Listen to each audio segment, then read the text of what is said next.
د حکومت د طرفه د ایمرجنسی یو نوی نمبر ورکړل شوی د هغې خلکو لپاره چې په کومو علاقو کې سیلابونه راغلي دي نو هغه به دغه نمبر باندې چې دی ټلیفون کولی شي. د دې ټلیفون چې دی دا به مکمل پرې کېږي. دغه شانتې که ستاسو په موبایل کې سیګنل نه وي نو هم به دا ټلیفون چې دی دا به کېږي. 911 نمبر چې دی دا ځان سره ولیکئ چې کله ایمرجنسي راځي نو تاسو په دې نمبر باندې ټلیفون کولی شئ. د دې خاصیت سره د دې خاصیت دا ده که ستاسو په موبایل کې بیلنس نه وي نو تاسو هم ټلیفون کولی شئ. که ستاسو په موبایل کې سیګنل نه نو هم تاسو ټلیفون کولی شئ.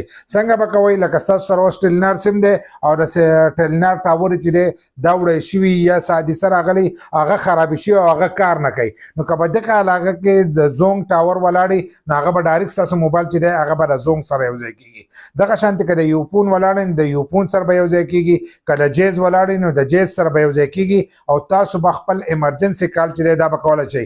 نو 911 نمبر چې دی دا ځان سره ولیکئ. په 911 چې تاسو ټلیفون وکړئ نو دا نمبر چې دی دا به پولیس ته هم ځي دغه ته به هم ځي 1122 هلته به هم ځي. دغه شانتې نور چې کوم ایمرجنسي ټیمان دي نو هغو ته به دا ځي او تاسو د هغو سره رابطه کولی شئ. دا په هغه علاقو کې چې په کومو علاقو کې سیلاب راغلی دی نو د هغه خلکو دپاره دا سهولت دی. نو دا ویډیو چې دا معلوماتي ده دا مخکې شیر کړئ چې هغه کسانو ته ورورسي که هر کله حادثه راځي چې په دې نمبر باندې هغه ټلیفون کوي.